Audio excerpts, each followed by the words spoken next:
Hi, my name is Mackenzie and this is my wife Emma. We live up in the Highlands in Easter Ross. I'm a farmer and Emma runs a bed and breakfast in the house. We've got a 2.5-year-old wee boy called Kenny-Hugh and we worship at Tane and Fern Free Church. I didn't have the pleasure of going to free church camps as I was growing up. I went along to similar camps that were run by the Abernethy Trust in the summer.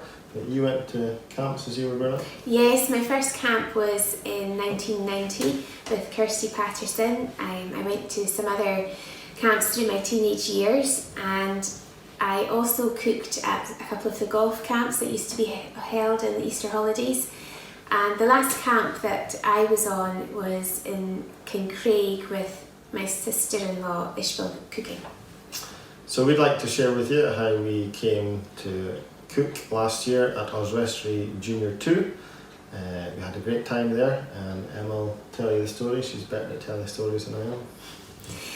Yes, well, the camp situation had been mentioned a few times at the prayer meeting, and we were asked to pray for leaders and cooks because they were short of both.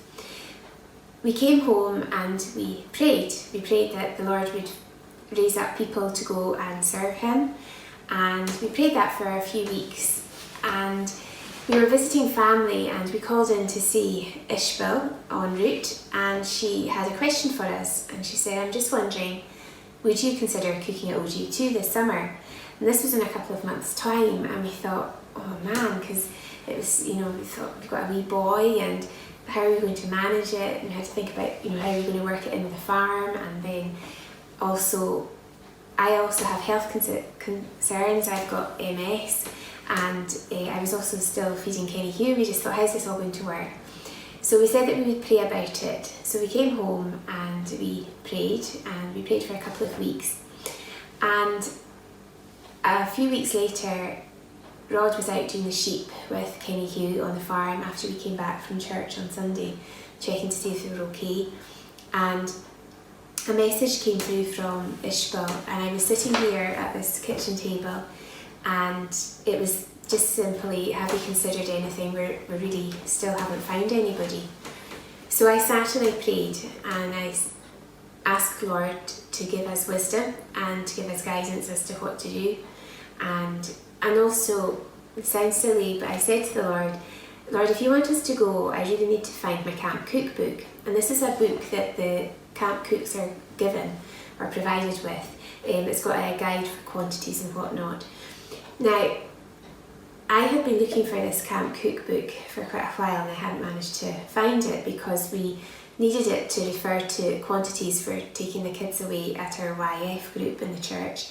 And also some people had asked for some recipes from it as well. And so I looked for it for a few different occasions over a few different months, and I hadn't found it. So I finished my time of prayer with the Lord, and I got up from the table and I went to go and look for the cookbook. And I went to my pile of books and papers of where it would normally be in the filing cabinet, and I lifted out the first book, and there beneath it was my camp cookbook. So when Rod came home back from checking the sheep, he saw the cookbook on the table, and I said, I think we're going to camp, and he said, okay. So that's how we ended up going to camp.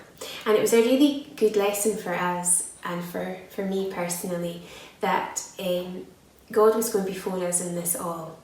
Even that simple wee request for me to give me help me find my camp cookbook was confirmation that, and encouragement that God, this wasn't going to be our work, this was always going to be the Lord's work.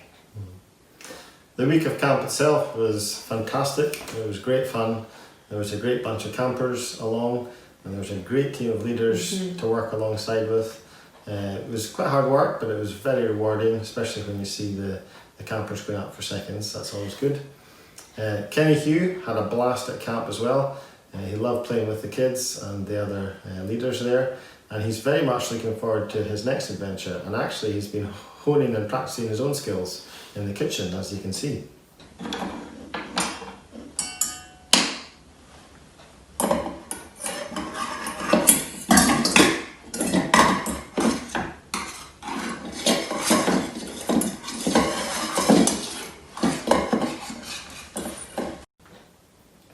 So we just ask them that you'd please continue to pray for the work of the camps, and that through them Christ would continue to impact people's lives now and for the many generations yet to come.